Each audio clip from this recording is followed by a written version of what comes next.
आंदोलन का आज 11वां दिन है और आज हम ये कह सकते हैं कि 75 सालों में जो जवानों की बात सरकार तक नहीं गई थी तो आज उनके कानों में तो चली गई, क्योंकि हमारा पहला संघर्ष ये था माइक और मंच छीनने का। वो हमने माइक और मंच छीन लिया, क्योंकि हमारे जो मांगे जो लेके जाते थे सरकार के पास में वो हमारे रिटायर्ड अधिकारी थे, जो हमारी संख्या बल दिखाते थे। संख्या बल दिखाने के बाद में वो सरकार के बंद कमरों में मीटिंग करते थे और एक वर्ग के लिए वो पे पेंशन लेके जाते थे, जिससे 2006 से आप 2022 तक बहुत ज्यादा नुकसान हुआ हमारे रैंकों का। तो आज जो संघर्ष था वो माइक और मंच छीनने का था, क्योंकि माइक और मंच हमारे पास में नहीं था। आज आप देख ही रहे हो कि माइक और मंच हमारे पास में है। आप अपेक्षाकृत युवा लग रहे हैं, वैसे पूर्व जवानी है तो उनमें बिल्कुल अपेक्षाकृत युवा लग रहे हैं, तो थोड़ा सा अपने बारे में बताइए। और आज क्योंकि आप धरने में जुड़े हैं तो कहाँ से कैसे, कुछ थोड़ा संक्षिप्त में बताइए। सर, मैं आज धरने से नहीं जुड़ा हूँ।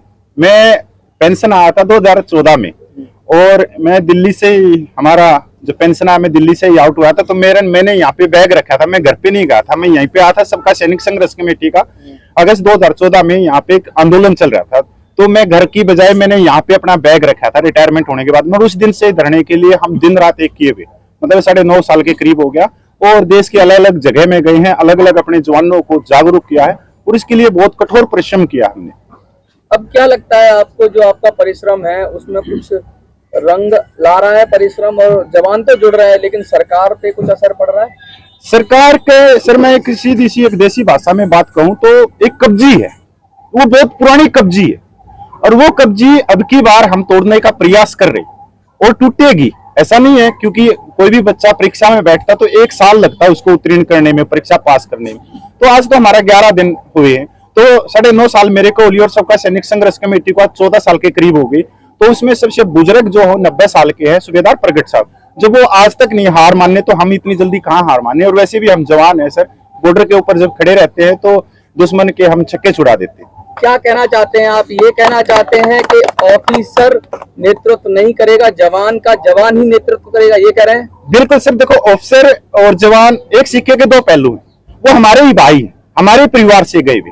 पर एक आप ये देखो कि एक जो फुटपाथ के ऊपर जो मूंगफली बेचता है रेडी में, उसका लड़का अगर IPS IAS बन जाता है और तो वो क्या उसकी यूनियन में काम करेगा? क्योंकि उसकी जो भौगोलिक स्थिति है बिल्कुल अलग है। और जो चपरासी है या आप MCD के अंदर जो सफाई कर्मचारी है वो चतुर्थ श्रेणी की है। अभी वो चतुर्थ श्रेणी के जो कर्मचारी हैं IPS IAS, क्या उनको अपनी यूनियन में लेंगे? नहीं लेंगे, उनकी डिमांड अलग है। हमारे जो अधिकारियों की है उनकी भौगोलिक स्थिति अलग है।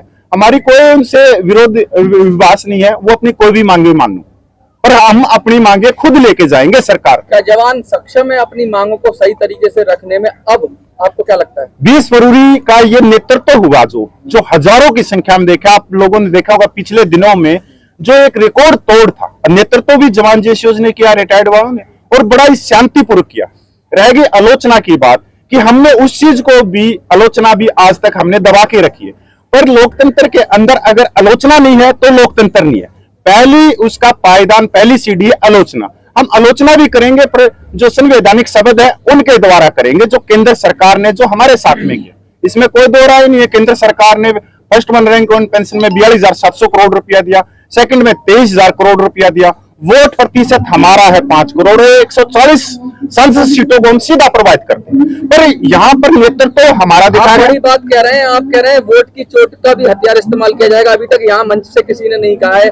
आपने जो बात कही है कि भाई 5 करोड़ के लगभग वोटर हैं और वोट की चोट का भी इस्तेमाल करेंगे दबाने के लिए, ये पहली बार आपने कहा है। बिल्कुल बिल्कुल सर, आप लोगों ने पता होगा 15 सितंबर 2013 को एक रैली हुई थी रेवाड़ी के अंदर। उस समय के पूर्व मुख्यमंत्री गुजरात, उनको बुलाया गया था। वहां पहली सीढ़ी थी इस देश के अंदर जहां से प्रधानमंत्री के दावेदार का नाम निकला।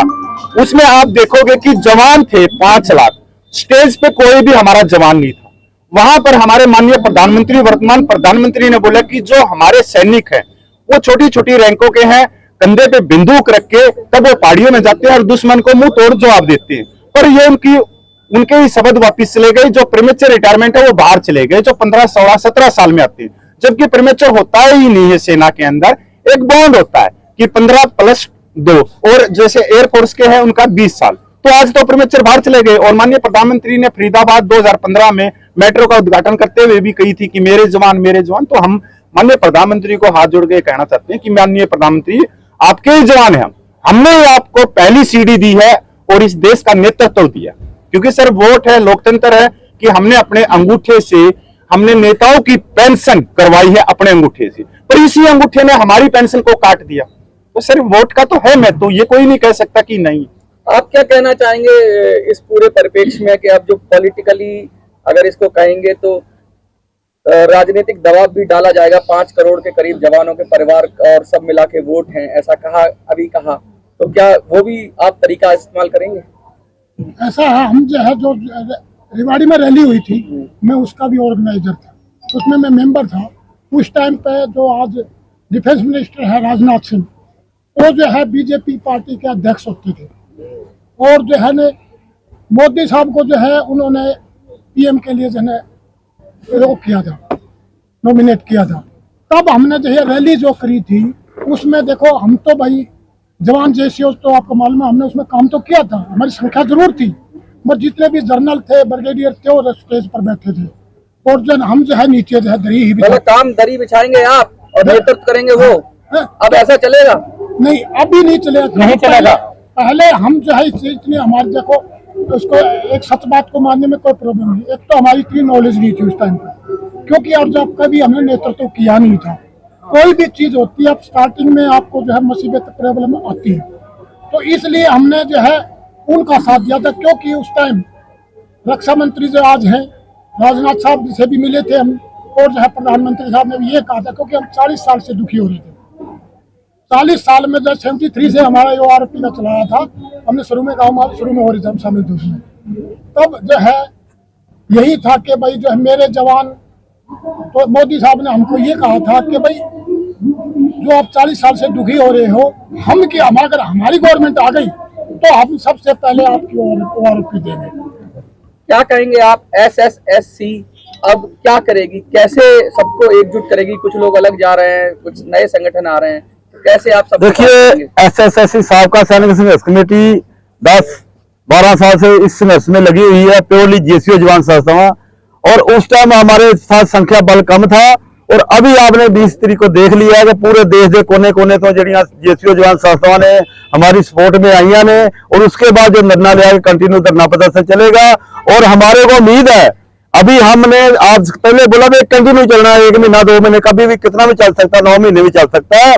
इसके बीच में जो भी हमारी जेडी कमेटी बनी है सांझी, वो जो फैसला लेगी, क्या कोर्स ऑफ एक्शन देना है, टाइम टू टाइम हम बड़े बड़े कोर्स ऑफ एक्शन करते रहेंगे, नहीं है कि जहां पर हमने बैठे रहना है। हमने साथ ये तो हमारा जहाँ वर्कशॉप है, जहाँ ट्रेनिंग सेंटर है, और मैंने बताया जहाँ से हम ट्रेनिंग दे देंगे, भेजेंगे, उधर जाके बटालियां खड़ी करेंगे अपने अपने इलाके में लोग, और जैसे ही लोग जागरूक हो जाएंगे, अभी भी ज्यादा जागरूक नहीं है, अभी भी अधिकारियों के पीछे लोग लगे हुए हैं ज्यादातर, और उनको जब अभी इतना बड़ा धोखा हो गया, तो अब ये भी फील कर रहे हैं कि हम अधिकारी संस्थाओं को छोड़ के हमारे साथ आ रहे हैं। हमारे को पूर्ण विश्वास है कि साबका सैनिक संघर्ष कमेटी का पूरे देश ने हमारे ऊपर विश्वास जताया है, और हम भी विश्वासघात नहीं करेंगे, जैसे हमारे जनरल सुधीर ने हमारे साथ विश्वासघात किया। ये हम देश को, इसमें एक बात और भी है, मेरी 13 मुलाकात हुई है माननीय रक्षा मंत्री के साथ में, और वर्तमान जो रक्षा मंत्री है श्री राजनाथ जी से मेरी 1.5 महीने पहले मुलाकात हुई थी। बड़े सौहार्दपूर्ण वातावरण में हुई, और उन्होंने अच्छा समय दिया, उसके लिए मैं धन्यवाद करता हूं। पर उन्होंने एक चीज हमारे को बोली, आपका संख्या बल का वहीं पे, क्योंकि उनको ये मालूम था कि जो जवान हम आए हैं 5 आदमी, और पूरे देश में 28 लाख पूरे सैनिक हैं, तो मैंने उनको बताया था कि संख्या बल भी दिखाएंगे, पर जो आज की गति चल रही है वो बहुत अलग चल रही है। और आज भी हम माननीय प्रधानमंत्री पे विश्वास कर रहे हैं। विश्वास करने का कारण क्या है? आपने पूर्व मुख्यमंत्री भी थे वे, तब भी वो बॉर्डर पे जाते थे और भाई लड्डू खिलाते थे जवानों के साथ में, फोटो खिंचवाते हैं, जवानों के साथ में घुल मिल के रहते हैं। तो अभी भी हमारे जो सूबेदार मेजर एसपी गोसल साहब ने 3-4 दिन पहले मीडिया को बताया था कि हमने न्योता भेजा है माननीय प्रधानमंत्री को कि वो लड्डू लेके आए और होली पे या हमारे साथ में बनाए। तो अभी हमारे को विश्वास है कि जो हमारे वर्तमान जो प्रधानमंत्री है वो हमारी बात को सुनेंगे। बहुत बहुत थैंक यू सर। भारत माता की, भारत माता की, भारत माता की, वंदे वंदे वंदे। भारतीय सेना जिंदाबाद, जिंदाबाद, भारतीय सेना जिंदाबाद, भारतीय सेना जिंदाबाद, भारतीय सेना जिंदाबाद। शहीद जवान जिंदाबाद। शहीद जवान अमर रहे। शहीद जवान चलो थैंक यू सर।